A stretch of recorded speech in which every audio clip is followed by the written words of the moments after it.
warahmatullahi wabarakatuh. Waalaikumsalam warahmatullahi wabarakatuh.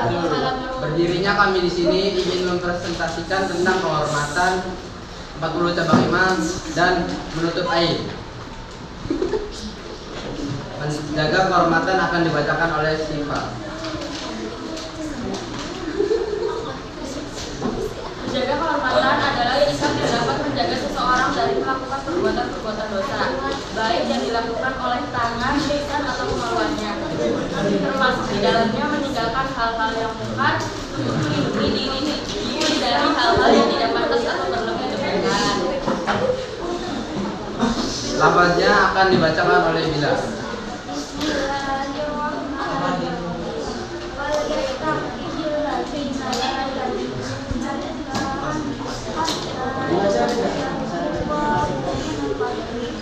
Artinya, orang-orang yang tidak mampu menikah hendaklah menjaga kesucian dirinya sampai Allah memberi kemampuan kepada mereka dengan karunia dan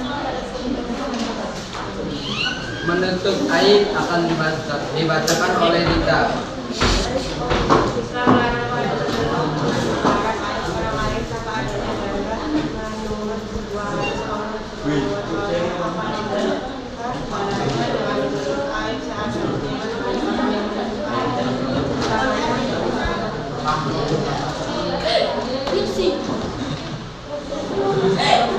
Empat 40 cabang iman akan dibacakan oleh saya sendiri dan Tri Kepala. 1.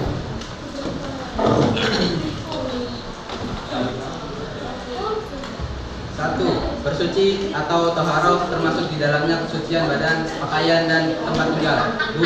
Menegakkan sholat baik sholat fardu, sholat sunnah maupun pondok sholat. 3. Bersedekah kepada fakir miskin dan anak yatim, membayar zakat fitrah dan zakat mal, memuliakan tamu serta membebaskan budak.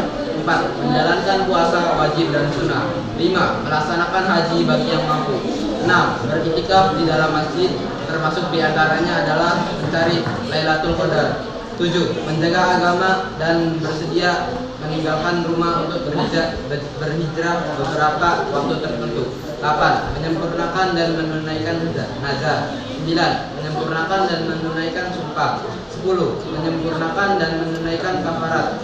11. Menutup aurat ketika sedang sholat maupun ketika tidak sholat. 12. Melaksanakan kurban. 13. Mengurus perawatan jenazah. 14. Menunaikan dan membayar hutang. 15. Meluruskan muamalah dan menghindari riba. 16. Menjadi saksi yang adil dan tidak menutupi kebenaran. 17. Menikah untuk menghindarkan diri dari perbuatan keji dan haram. 18. Menunaikan hak keluarga dan sanak kerabat serta hak hamba sahaya. 19. Berbakti dan menunaikan hak orang tua. 20. Mendidik anak-anak dengan pola asuh dan pola didik yang baik. 21. Menjalin silaturahmi. 22. Taat dan patuh kepada orang tua atau ibu dituangkan dalam agama. 23. Mengerjakan perintah yang adil. 24. Mendukung seorang yang bergerak dalam kebenaran. 25. Menaati hakim pemerintah dengan catatan tidak melanggar syariat. 26. Memperbaiki hubungan muamalah dengan sesama. 27. Mendorong orang lain dalam kebaikan. 28. Melamar ma'ruf nahi munkar. 29. Menegakkan hukum Islam. 30. Berjihad mempertahankan wilayah perbatasan. 31. Menunaikan amanat untuk menjaga 1/5 harta rampasan perang. 32. Memberi dan membayar hutang. 33. Memberi hak-hak tetangga dan memenaikannya. 34. Mencari harta dengan cara yang halal. 35. Menyederhanakan harta termasuk juga menghindari tukar boros dan kikir. 36. Memberi dan menjawab salam. 37. Mendoakan orang yang miskin.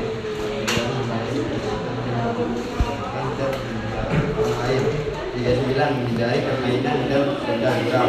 40. Meninggal benda-benda yang mengganggu di jalan. Sekian dari kami, kurang lebihnya mohon maaf. Wabillahi taufiq wal hidayah. Wassalamualaikum warahmatullahi wabarakatuh. Waalaikumsalam warahmatullahi wabarakatuh. Assalamualaikum warahmatullahi wabarakatuh.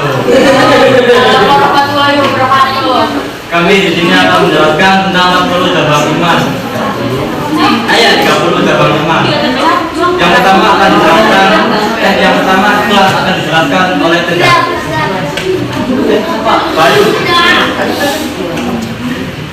Kita sedang memikirkan amal perbuatan dari makhluk atau tujuan yang lain selain dari Allah. Kita terpaksa atau tidak membuat amal kepada orang lain, sedangkan secara istilah al-Ghazali dalam kitab Al-Hikam.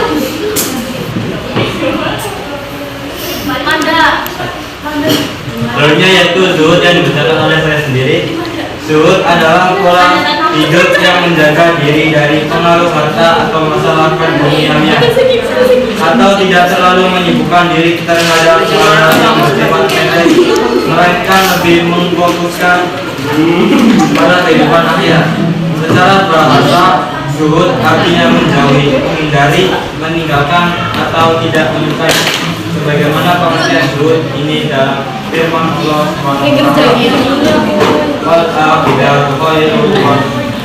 artinya padahal kehidupan akhirat lebih baik dan lebih cekap. Quran surat Al-Alaq surat 87 ayat 13. Selanjutnya yaitu ikhlas yang dibacakan oleh Malu dan sakit adalah sebagian dari berbagai perasaan yang dimiliki manusia, di mana malu adalah sebuah rasa yang menyebabkan harga diri seseorang turun derajatnya karena kesamaan melanggar norma sosial, norma hukum, atau norma agama. Dan selanjutnya yaitu 30 cabang iman. 1 sampai 10 dibacakan oleh Pak I, 11 sampai 17 oleh Yasir, 18 sampai 25 Isna, 26 sampai 30 oleh apa? 30 cabang iman. 1. Iman kepada Allah. 2. Iman kepada malaikat Allah. 3. Iman kepada kitab Allah. 4. Iman kepada Rasulullah. 5. Iman kepada takdir baik dan takdir Allah. 6. Iman kepada hari kiamat. 7. Iman kepada hari kebangkitan setelah kematian. 8. Iman kepada iman bahwa manusia akan dihidupkan di berbagai telah dibangkitkan. 9. Iman bahwa orang mukmin akan yang di surga dan orang kafir akan tinggal di neraka. 10. Mencintai Allah. Mencintai dan membenci karena aku. 12 dan mencintai Rasulullah yang memuliakannya. 13 tidak ria menjauh takut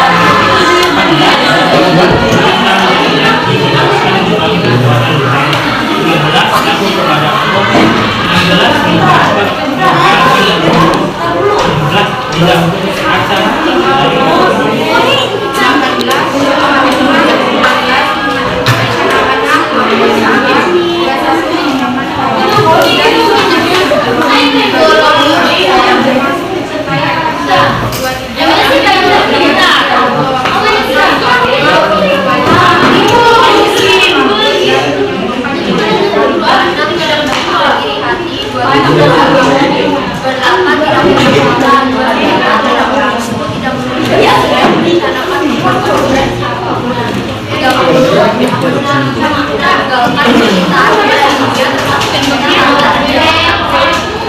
Sekian dari kami, semoga bermanfaat.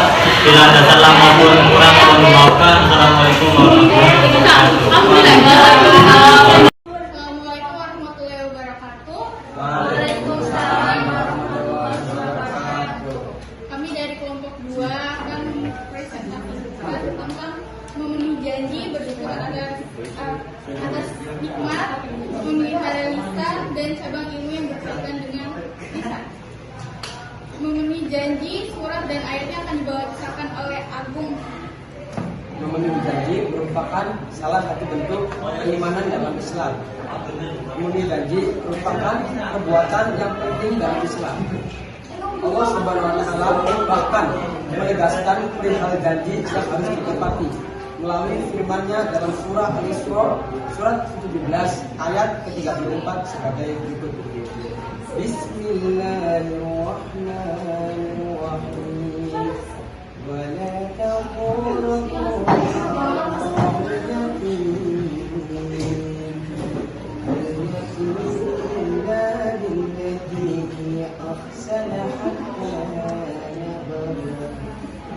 حتى يبلغ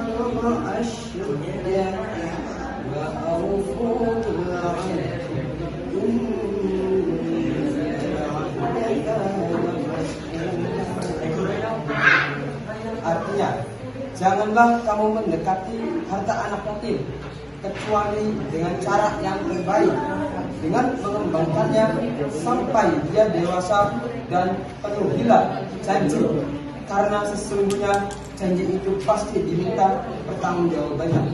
Quran Surah Al-Isra surat 17 ayat 12. Selanjutnya, bersyukur atas nikmat akan dibacakan oleh Bella sama Rizky. Bersyukur atas nikmat. Bersyukur adalah salah satu cabang iman terpenting. Syukur mengandung 3 unsur. Pertama, ilmu, yaitu mengetahui bahwa semua kenikmatan yang diterima pada hakikatnya adalah dari Allah Subhanahu wa Ta'ala. Sedangkan semua orang yang menjadi sebab dari kenikmatan tersebut pada hakikatnya hanyalah sebagai perantara semata yang dipaksa oleh kehendak dan kekuasaan sang pemberi nikmat, yakni Allah Subhanahu wa Ta'ala. Kedua, hal atas keadaan yaitu kegembiraan karena datangnya nikmat. Di antaranya gembira karena melihat wujud dari kenikmatan yang datang.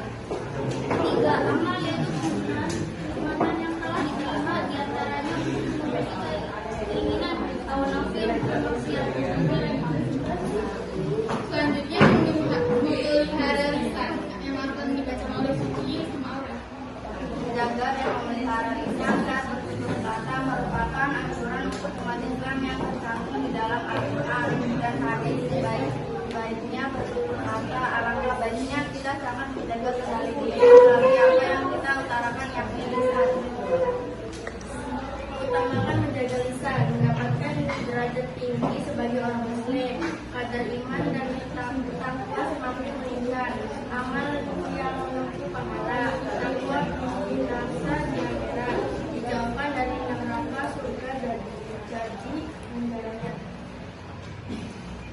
Cabang iman yang berkaitan dengan lisan akan dibacakan oleh Raffi dan Ari.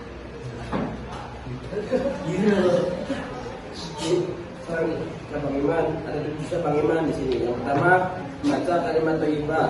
Yang kedua, membaca Al-Quran. Yang ketiga, belajar dan menuntut ilmu. Yang keempat, mengajarkan ilmu pada orang lain. Yang kelima, berdoa. Yang keenam, berzikir kepada Allah Subhanahu wa Ta'ala. Yang ketujuh, menghindari bacaan yang sia-sia. Pada saat Ini sama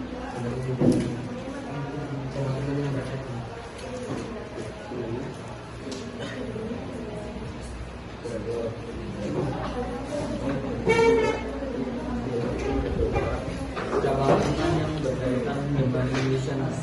Islam mengajarkan kepada setiap muslim untuk menjaga lisan agar lisan senantiasa dipergunakan untuk sesuatu yang baik dan tidak bertentangan dengan menolak Allah SWT pada iman berdasarkan para ahli hadis bagaimana disebutkan sebelumnya. Iman akan kembali dalam hal-hal yang konflik dan terdiri dari 7 cabang kalimat. 1. Membaca kalimat yang baik. 2. Membaca Al-Quran. 3. Belajar dan menuntut ilmu. 4. Mengajarkan ilmu kepada orang lain. 5. Berdoa. 6. Zikir kepada Allah SWT. 7. Menghindari bacaan yang sia-sia.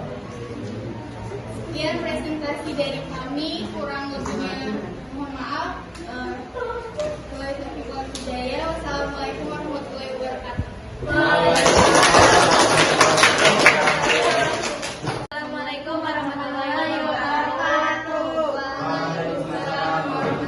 wabarakatuh. Kami dari kelompok 1 akan mempresentasikan materi kami. Iman kepada Allah.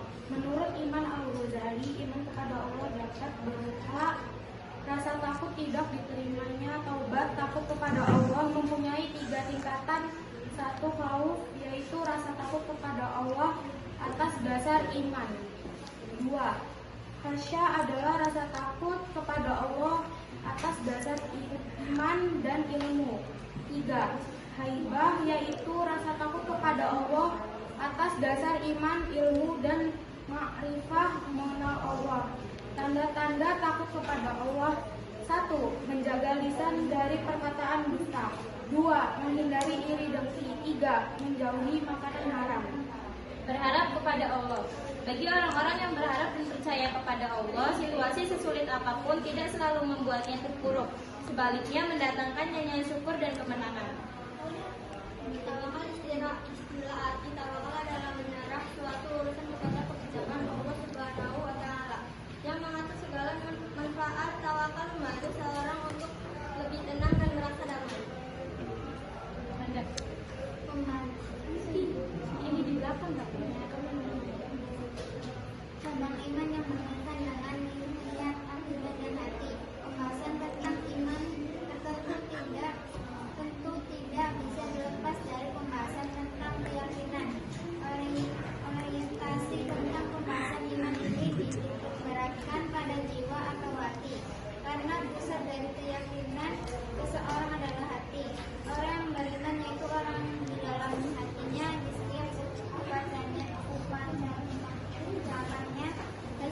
ada segala tindakannya adalah sama, sehingga dapat diartikan bahwa orang beriman adalah orang yang jujur, memiliki prinsip pandangan dan sikap hidup yang teguh. Lain di mulut, lain pula di hati, sebagai dijelaskan dalam Quran surat An-Nisa ayat 42. Artinya sesungguhnya orang munafik itu hendak menipu Allah, tidak Allah, tetapi Allah lah yang menipu mereka. Apabila mereka berdiri untuk sholat, mereka melakukan dengan malas. Mereka bermaksud ria, ingin dipuji di hadapan manusia, dan mereka tidak melihat Allah kecuali sedikit sekali. Cabang ilmu dengan lisan. Rasulullah bersabda, lisan orang yang berakal muncul dari balik hati nuraninya, sehingga ketika ia hendak berbicara terlebih dahulu ia akan kembali ke hati nuraninya. Apabila pembicaraannya bermanfaat baginya, maka ia berbicara, dan apabila dapat berbahaya, maka ia menahan diri. Sementara hati orang bodoh terletak pada mulutnya, dan ia berbicara apa saja sesuai yang ia kehendaki.